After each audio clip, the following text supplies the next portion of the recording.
All I do is party. All I do is party. All I do is party. Raise your hands up. To the Archie Johnson Show, live at City Hall, where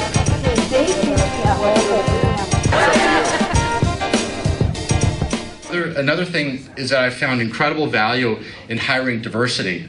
So hire young people, hire old people, hire people of different cultures and races and perspectives on the world, and all the other diversity you can, because again, that's going to lead to the innovation. And the world does not revolve around white male Americans. So we need to, I found that to be very valuable for myself.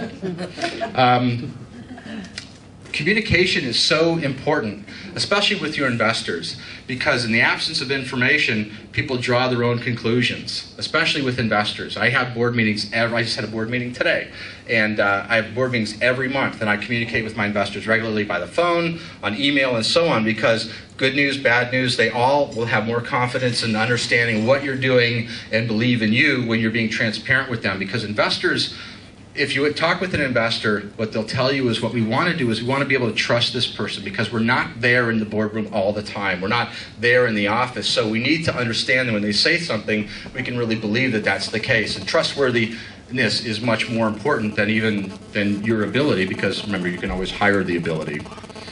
Okay, so I touched on this a little bit earlier, and I've had to learn this lesson myself over and over, and I'm still learning it today. But you are not a focus group. Just because you like something, a user interface, features and functionality. In fact, I'm a really weird bird, and everybody that knows me well will tell me that. So I have to always bring in other people to help me understand, oh, this is a different perspective, and gee, Matthew, just because you like that logo doesn't mean it's a good logo. So case in point, we've changed our logo at Coupeez a few times. Raising money. How many people, anybody here trying to raise money right now for your venture?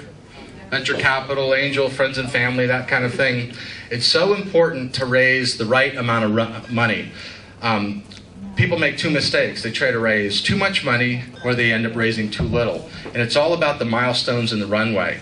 And it's about getting a bridge to somewhere that makes sense, and allowing people to understand that there's a milestone that you can get to that's really going to launch you to the next valuation.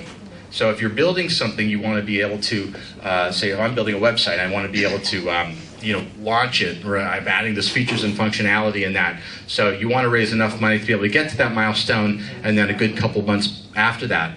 And if you're going to be an entrepreneur, you should definitely plan on working for free. And that could mean a year, 18 months, depending on the venture. In the 20 years that I've been an entrepreneur, I've worked for 9 years without a paycheck. 9 years over all of this time. And hopefully it pays off. You go like this, and hopefully you start on the upswing and you tuck that money away so you've got it for a rainy day. But so that's really important to do as well. How much time do I have left? Because I don't want to go over. All right, I'm just going to keep going here. Okay, next I would say is have humility and mean it, because people don't like and don't appreciate when you're coming off. Oftentimes entrepreneurs are very confident about their ideas, but you really need to be flexible in those ideas, and you need to have humility to be able to understand what other people have to say around you and embrace that. Matthew, you got lots of time, slow down. Lots of time, slow down. Lots of time. There's the taskmaster back there. No, you don't have lots of time. You have 8 minutes. So oftentimes if you're an entrepreneur, you're trying to build a business because you want to make money and you want to be successful, which means essentially getting to an exit, especially if you have investors. Janet. Sorry. So especially if you have investors, you need to be able to get to an exit. And increasingly, this is not going public or being acquired anymore.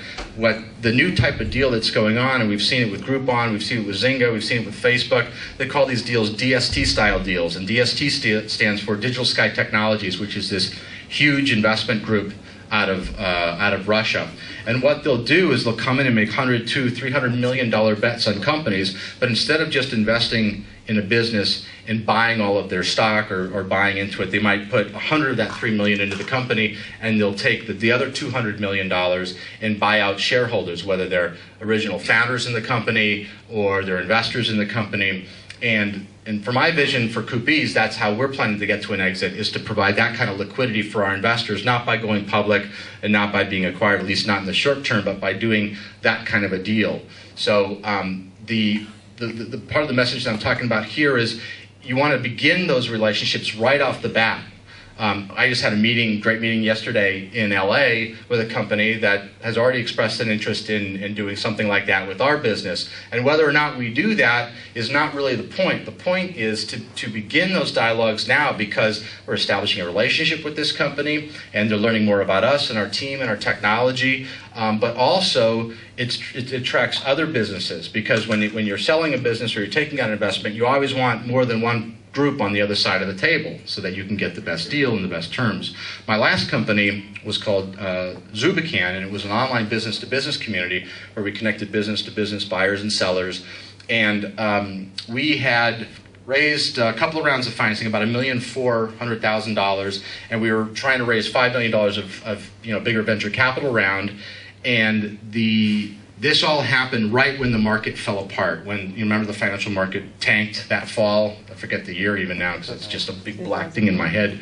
But we spent the next 7 months banging our head against the wall trying to raise money. We pitched to 46 different venture capital firms, all the usual suspects: Draper Fisher, Kleiner Perkins, Benchmark, Sequoia, all these businesses up in the Bay Area, all the ones down here, and they were all playing triage with their portfolio companies. They wanted to conserve their capital to make sure that they could keep the few businesses in their portfolio investments alive, because they could not rely on future financing and syndicated financing.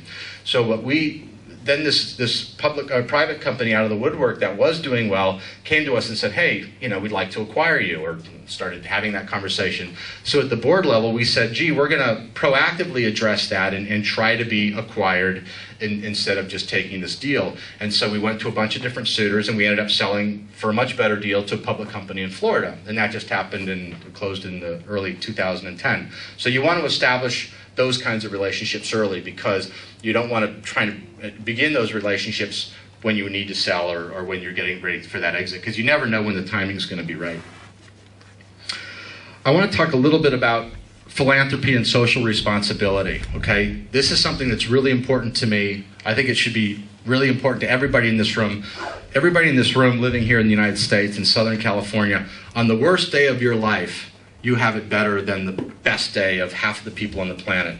50% of the people in sub-Saharan Africa are living on $1 a day. So I encourage you to think about philanthropy. How can you build that into your business? How can you build that into your personal life? At Coupeez, what we're doing is we have a rewards program, a point program to reward people for being able to share deals with other people and basically spread the word. And you can redeem those points.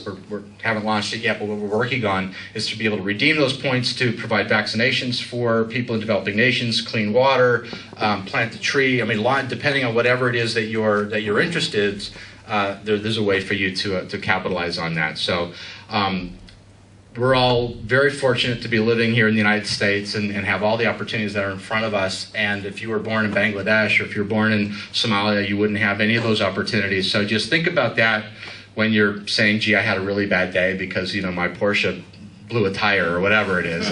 or your Yugo. I mean, my gosh, they'd love to have a Yugo. My gosh, they can't afford the gas. So just please think about that. I think it's very important, and I think it's very good for business. If you build that into your business, you'll get great attention from the rest of the world, from the press. You'll be able to recruit and retain better employees, and it's just a good thing to do, and it's the right thing to do. Have I run out of time now? Good. Okay. Thank you.